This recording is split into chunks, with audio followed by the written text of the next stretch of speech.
নমস্কাৰ মই স্পন্দন মই উজুদীবগৰ ফাউণ্ডাৰ আজি মই আপোনালোকৰ লগত এটা ফ্ৰী আৰু পাৱাৰফুল টুলৰ লৈ পেলাই কথা পাতিবলৈ আহিছোঁ যোনটোৰ জৰিয়তে আপুনি আপোনাৰ ব্যৱসায়টো ইন্টাৰনেটৰ মাধ্যমত আৰু আগুৱাই লৈ যাব পাৰিব বা প্ৰমোট কৰিব পাৰিব উজুদীবগৰ জৰিয়তে আমি সহজে আৰু কম খৰচত কেনেকৈ টেকনলজি আপোনালোকৰ ওচৰলৈ লৈ যাব পাৰোঁ তাৰ বাবে চেষ্টা কৰি আহিছোঁ এতিয়া এই যোনটো টুলৰ কথা মই পাতিবলৈ আহিছোঁ হেতুৰ নাম হৈছে গুগল মাই বিজনেছ বা গুগল বিজনেছ প্ৰফাইল মই আশা কৰোঁ যে আপোনালোকে হয়তো এই দুটাৰ নাম ইতিমধ্যে শুনিছে বা আপোনালোকৰ হয়তো ইতিমধ্যে তাতে এটা একাউণ্টটো আছে যদিহে নাই তেতিয়াহ'লে হেতু কিয় খুলিব লাগে বা খুলিলে কি বেনিফিট হ'ব তাৰ ওপৰতে আজি আমি আলোচনা কৰিবলৈ আহিছোঁ এটা প্ৰথম কথাটো হৈছে যে গুগল মাই বিজনেছ বা গুগল বিজনেছ প্ৰফাইল হৈছে গুগলৰ এটা প্লেটফৰ্ম যাৰ জৰিয়তে গুগলে লোকেল বিজনেছবোৰ প্ৰমোট কৰিবৰ কাৰণে চেষ্টা কৰিছে এতিয়া লোকেল বিজনেছ মানে হৈছে যে যদিহে আপুনি গুগলত গৈ সাৰ্চ কৰে যে ৰেষ্টুৰেণ্ট নিয়াৰ মি বা যিকোনো এটা হয় প্লাম্বাৰ নিয়াৰ মি বা প্লাম্বাৰ ইন গুৱাহাটী বা প্লাম্বাৰ ইন আসাম এই ধৰণৰ যদি সাৰ্চ কিৱৰ্ড লৈ পেলাই আপুনি সাৰ্চ কৰে তেতিয়াহ'লে আপোনালোকে দেখা পাব যে প্ৰথমতে সাৰ্চ পেজখনৰ একদম ওপৰতে এখন মেপ ওলাই আৰু তাৰ লগতে কেইটামান বিজনেছ থাকে এই বিজনেছ কেইটা আৰু এই মেপখন আহে গুগল মাই বিজনেছ বা গুগল বিজনেছ প্ৰফাইল বুলি যোনটো প্লেটফৰ্ম আছে তাৰ পৰা গতিকে যদিহে আপুনি আপোনাৰ বিজনেছটো এই ধৰণৰ প্লেটফৰ্মত ৰাখিব বিচাৰিছে বা এনেকৈ ধৰণে আহাটো বিচাৰি আছে তেতিয়াহ'লে আপুনি কি কৰিব লাগিব আপুনি গুগল মাই বিজনেছত ৰেজিষ্ট্ৰেশ্যন কৰিব লাগিব এই ৰেজিষ্ট্ৰেশ্যনটো সম্পূৰ্ণৰূপে ফ্ৰী হয় আৰু এটো পাৱাৰফুল বুলি একাৰণে কোৱা হয় কাৰণ ইয়াতে কি থাকে ইয়াতে আপোনাৰ বিজনেছটোৰ ৰিভিউ থাকিব পাৰে ইয়াৰ লগতে আপোনাৰ বিজনেছটোৰ ফটো থাকিব পাৰে আপুনি কি সাৰ্ভিস প্ৰভাইড কৰে সেই বস্তুখিনি থাকিব ইয়াৰ ফলত কি হয় যে যিকোনো এজন নতুন মানুহে যদি আপোনাৰ বিজনেছৰ নামটো সাৰ্চ কৰে বা আপোনাৰ বিজনেছৰ সাৰ্ভিসটো লৈ পেলাই সাৰ্চ কৰে তেতিয়াহ'লে আপোনাৰ ব্যৱসায়টো যদি তেওঁলোকে চাই তেওঁলোকে দেখা পাব যে এইটোৰ ৰিভিউ কেনেকুৱা এইটোৱে আগতে কি কাম কৰিছে তেওঁলোকৰ অৰিজিনেল ফটো কি তেওঁলোকক কন্টেক্ট কৰিব হলে কি ৱেবছাইটত যাব লাগিব বা কি ফোন নম্বৰ ক্লিক কৰিব লাগিব বা ফোন নম্বৰটো কি হয় এই ধৰণৰ যিখিনি ইনফৰমেশন এই গুটেখিনি এটা জেগাতে পায় আৰু এইটো কাৰণে মানুহৰ কাৰণে এইটো বহুত সহজ হয় যিকোনো এটা বিজনেছক কন্টেক্ট কৰিবৰ কাৰণে হেহে আপোনালোকে যদিহে গুগল মাই বিজনেছৰ একাউণ্ট এতিয়ালৈকে খোলা নাই তেতিয়াহ'লে আপোনালোকে এটা খুলি ল'ব তাৰ কাৰণে আপোনালোকে business.google.com নামৰ লিংকটোলৈ গ'লে আপোনালোকে বাকি প্ৰসেছখিনি কৰিব পাৰিব যদিহে আপুনি অনলাইনত নিজৰ প্ৰেজেন্স এটা বনায় বা যিকোনো এটা অনলাইন মাধ্যমত আপোনাৰ নিজৰ এটা প্ৰফাইল খোলে আপুনি কি বিচাৰে আপুনি বিচাৰে যাতে আপুনি তাৰ পৰা কিবা এটা লিড পায় বা কাস্টমাৰ পায় আলটিমেটলি যাতে আপোনাৰ বিজনেছটো ডাঙৰ হয় এতিয়া আমি যদি এটা ৱেবছাইট বনাও আমি যদি ফেসবুকত এটা পেজ খোলো বা আমি যদি গুগল মাই বিজনেছৰ একাউণ্টত এটা একাউণ্ট খোলো এই ধৰণৰ গুটেই কামখিনি কৰাৰ আলটিমেট আমাৰ গোলটো হৈছে যাতে আমি কাস্টমাৰ বা ক্লায়েন্টছ পাব পাৰোঁ আৰু কাস্টমাৰ আৰু ক্লায়েন্টছ আমি তেতিয়াহে পাম যেতিয়া আমাৰ লিড আহিব লিড আহিলেহে হেতু কনভাৰ্ট হলে কাস্টমাৰ বা ক্লায়েন্টছ হয় এতিয়া লিড আহাৰ কাৰণে সকলোতকৈ উপযুক্ত জেগাটো যোনটো হৈছে হেতু হৈছে গুগলৰ ফালৰ পৰা গুগল মাই বিজনেছ বা গুগল বিজনেছ প্ৰফাইল কিয় হৈছে যে আপোনাৰ যদি আপুনি এটা ৱেবছাইট বনাবলৈ যায় তেতিয়াহ'লে প্ৰথম কথাটো হৈছে তাৰ লগত এটা খৰচ লগ হৈ থাকিব মানে এটা ৱেবছাইট বনাবলৈ গ'লে আপোনাৰ নাই বুলি ক'লেও ৬,০০০ পৰা ১০,০০০ টকা খৰচ হ'ব কিন্তু আনহাতে যদিহে আপুনি চাবলৈ যায় গুগল মাই বিজনেছটো সম্পূৰ্ণৰূপে ফ্ৰী এটা সাৰ্ভিস হয় যাৰ জৰিয়তে আপোনালোকে লিড জেনেৰেট কৰিব পাৰে ২ নম্বৰ পইণ্টটো হৈছে যে ৱেবছাইট এটা আপুনি বনালেই নহ'ব তাতে কন্টেন্ট দিব লাগিব সেই ৱেবছাইটটো ধুনীয়া হ'ব লাগিব সেই ৱেবছাইটটো মেইনটেইন কৰিব লাগিব আজিৰ ডেটত যিকোনো এটা ৱেবছাইট যদি মেইনটেইন কৰিবলৈ যোৱা যায় তেতিয়াহ'লে ৩,০০০ পৰা ৪,০০০ টকা বছৰেকী খৰচ আপুনি দিব লাগিব গতিকে আপুনি নাজানে যে আপোনাৰ ব্যৱসায়টোৱে বছৰি ৩ বা ৪,০০০ টকা দিব পাৰিব নে নোৱাৰে এটা ৱেবছাইট মেইনটেইন কৰিবলৈ যদিহে আপোনাৰ হেন ধৰণৰ ডাইলেমা আছে তেতিয়াহ'লে আপোনাৰ কাৰণে সবতকৈ ভাল বস্তুটো হৈছে গুগল মাই বিজনেছ যোনটোৰ জৰিয়তে কি কৰিব পাৰে আপুনি নিজৰ প্ৰফাইলটো এটা অনলাইন প্ৰেজেন্সও বনাব পাৰিলে তাৰ লগতে তাৰ পৰা লিডো জেনেৰেট কৰিব পাৰে ৩ নম্বৰ এইটো কাৰণে বেনিফিচিয়েল হয় যে গুগলত যেতিয়া সাৰ্চ কৰা যায় সাৰ্চ কৰোঁতে সদায় গুগলে ৱেবছাইটবোৰতকৈ ওপৰত গুগল মাই বিজনেছৰ ৰেংকিংবোৰ দিয়ে তাৰ ফলত কি হয় যে যদিহে এটা ব্যৱসায়ে নিজকে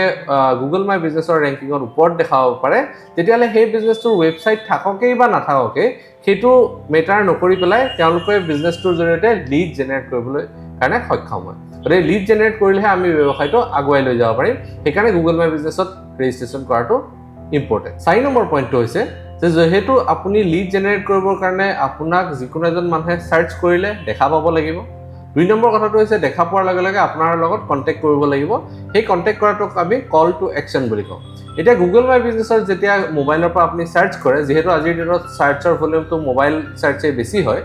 গতিকে যেতিয়া এটা মোবাইলৰ পৰা সাৰ্চ কৰা যায় তেতিয়া গুগল মাই বিজনেছৰ যেতিয়া প্ৰফাইলবোৰ ওলাই তাৰ কাষতে ফোন কলৰ কাৰণে এটা আইকন ওলাই গতিকে সেই ফোন কলৰ আইকনটো যদি কোনোবাই ক্লিক কৰি দিয়ে তেতিয়াহ'লে অটোমেটিক্যালি আপোনাৰ তালে ফোনটো লাগি যায় যাৰ জৰিয়তে কি হয় আপোনাৰ যোনজন কাস্টমাৰ বা হ'ব লগা কাস্টমাৰ আছে তেওঁৰো আপোনাৰ লগত কন্টেক্ট কৰাৰ কাৰণে সুবিধা হয় এক নম্বৰ দুই নম্বৰ আপোনাৰ কাৰণেও ভাল হয় যে আপুনি ডাইৰেক্টলি ফোনত তেওঁৰ লগত কথা পাতিব পাৰিব অন্যহাতে ৱেবছাইটত তাৰ এটা অসুবিধা আছে যে ৱেবছাইটৰ জৰিয়তে আপোনাক যদি কন্টেক্ট কৰিব লাগে তেতিয়াহ'লে তেওঁ প্ৰথমতে ৱেবছাইটত যাব লাগিব ৱেবছাইটটো খুলিব লাগিব তাৰ পাছত আপোনাৰ নাম্বাৰটো বিচাৰিব লাগিব আৰু তাত ক্লিক কৰিলেহে আপোনালে ফোন কলটো আহিব সেই কাৰণে যদিহে সৰু ব্যৱসায় হয় বা লোকেল বিজনেছ হয় তেতিয়া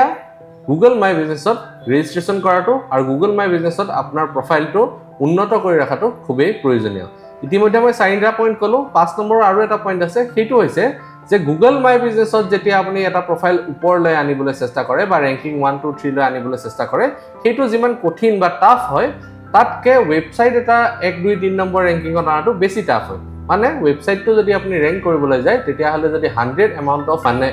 এফৰ্ট লাগিব তেতিয়াতকে গুগল মাই বিজনেছৰ যদি প্ৰফাইলটো আপুনি কৰিবলৈ যায় তেতিয়া হয়তো 50 বা 60 এমাউণ্ট অফ এফৰ্টতেই আপোনাৰ ৰেংকিংটো ভাল হ'ব ইয়াৰে 50 বা 60 আৰু 100 টো মই এটা আপোনালোকে বুজিবৰ কাৰণেহে কৈছো তাৰ মিনিংটো হৈছে যে খুব কম এমাউণ্টৰ এফৰ্টতে গুগল মাই বিজনেছৰ ৰেংকিংটো ৱেবছাইটতকে বেছি ওপৰলৈ যোৱা দেখা যায় এতিয়া মই ক'বলৈ ওলাইছো যে এইটো কৰাৰ ফলত আপোনাৰ ব্যৱসায়টোৰ কি লাভ হ'ব বা কিয়নো লাভ হয় প্ৰথম কথাটো হৈছে যে ইয়াতে ৰিভিউ দিব পাৰে মানে আপুনি আপোনাৰ ব্যৱসায়টো কোনোবাই যদি ইউজ কৰিছে বা আপোনাৰ কাস্টমাৰ বা ক্লায়েন্টছক আপুনি ৰিভিউ খুজিব পাৰে যোন ৰিভিউজবোৰ নতুন মানুহৰ কাৰণে এটা ট্ৰাষ্টৰ কাৰণে সিগনেল হয় যে যদিহে আপোনাৰ ৰিভিউবোৰ ভাল হৈ আছে বা 4 ষ্টাৰতকৈ ওপৰত আছে বা 4.5 ষ্টাৰতকৈ ওপৰত আছে তেতিয়াহ'লে মানুহে জেনেৰেলি ট্ৰাষ্ট বেছিকৈ কৰা দেখা যায় গতিকে সেইটো 1 নম্বৰ পইণ্ট 2 নম্বৰ পইণ্টটো হৈছে ৰিভিউৰ লগতে আপুনি ফটো আপলোড কৰিব পাৰে যোন ফটোবোৰে আপোনাৰ ব্যৱসায়টো যে আচলকৈ সেই জেগাত আছে বা আপুনি সাৰ্ভিস দি আহিছে সেইটো প্ৰমাণ কৰে গতিকে নতুন কাস্টমাৰবোৰৰ এইটো সুবিধা হয় যে আপোনাক বিশ্বাসত ল'বৰ কাৰণে সুবিধা হয় 3 নম্বৰ যোনটো পইণ্টৰ কথা মই ক'ব ওলাইছো সেইটো হৈছে গুগল মাই বিজনেছত ভেৰিফিকেশ্যনৰ কাৰণে কিছুমান বেসিক ক্ৰাইটেৰিয়া আছে যেনেকৈ এটা অফিচ থাকিব লাগিব এখন সাইনবোৰ্ড থাকিব লাগিব এটা ফোন নম্বৰ থাকিব লাগিব তো ইত্যাদি ডিটেইলছবোৰ দিলেহে গুগল মাই বিজনেছত ভেৰিফিকেশ্যন হয় তাৰ মানে যদিহে আপোনাৰ ব্যৱসায়টো গুগল মাই বিজনেছত ভেৰিফিকেশ্যন আছে তাৰ মানে এইটো বুজায় যে আপুনি ইতিমধ্যে সেই গোটেইখিনি কাম কৰি থৈছে ইতিমধ্যে মই আপোনালোকক গুগল মাই বিজনেছ কিয় ইম্পৰ্টেণ্ট আপোনাৰ বিজনেছটো কিয় গুগল মাই বিজনেছৰ ৰেজিষ্টাৰ কৰাটো ইম্পৰ্টেণ্ট মই ক'লো ইয়াৰ লগতে আৰু এটা বেনিফিট গুগল মাই বিজনেছৰ আছে সেইটো হৈছে যে আপোনাৰ মেপত আপোনাৰ অফিচৰ লোকেশ্যন বা আপোনাৰ দোকানৰ লোকেশ্যনটো ইয়াতে দেখাই থাকিব যদিহে কোনো এজন অচিনাকি মানুহে আপোনাৰ অফিচ বা দোকানখন ভিজিট কৰিবলৈ বিচাৰে তেতিয়াহ'লে তাৰ কাষতে ডিৰেকশ্যন বাটনটো ক্লিক কৰিলে তেওঁ আপোনাৰ দোকানখন আহিব পাৰিব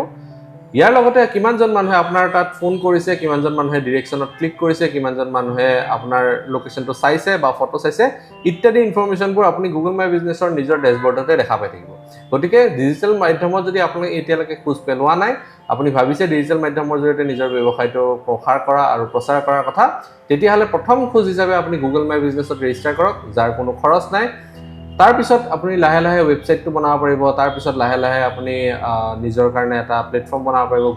ফেচবুক পেজ বনাব পাৰিব বা ইত্যাদি আনুষংগিক বস্তুবোৰ কৰিব পাৰিব কিন্তু প্ৰথম খোজ হিচাপে আপোনালোকে সদায় গুগল মাই বিজনেছটো কৰিব মই এইটো কোৱা নাই যে আপুনি ৱেবছাইট বনোৱাটো ভুল বা ৱেবছাইট বনোৱাটো উচিত নহয় কিন্তু যদিহে আপুনি কম খৰচত আৰু প্ৰথম অৱস্থাত কৰিব বিচাৰিছে তেতিয়াহ'লে গুগল মাই বিজনেছটো আপোনাৰ কাৰণে এটা ভাল হ'ব পাৰে আজিৰ ভিডিঅ'টোত মোৰ ক'বলগীয়াখিনি ইমানখিনিয়ে আছিলে ভিডিঅ'টো যদি ইমানখিনিলৈ চাই ভাল পালে তেতিয়াহ'লে ভিডিঅ'টো লাইক কৰি দিব আপোনাৰ লগৰ কাৰোবাৰ যদি এই ভিডিঅ'টোৰ জৰিয়তে সহায় হ'ব পাৰে বুলি ভাবিছে তেতিয়াহ'লে তেওঁৰ লগত শ্বেয়াৰ কৰি দিব পাৰে যদিহে আপোনালোকৰ এনেধৰণৰ টেকনিকেল কিবা কুৱেশ্যন থাকে সেইটো মোবাইল এপ্লিকেশ্যন লৈ হ'ব পাৰে সেইটো ছফ্টৱেৰ লৈ হ'ব পাৰে সেইটো এপ বা ৱেবছাইট লৈ হ'ব পাৰে যদিহে থাকে তেতিয়াহ'লে আপোনালোকে আমাক কমেণ্ট বক্সত সুধিবলৈ নাপাহৰিব আজিলৈ আহিছোঁ ধন্যবাদ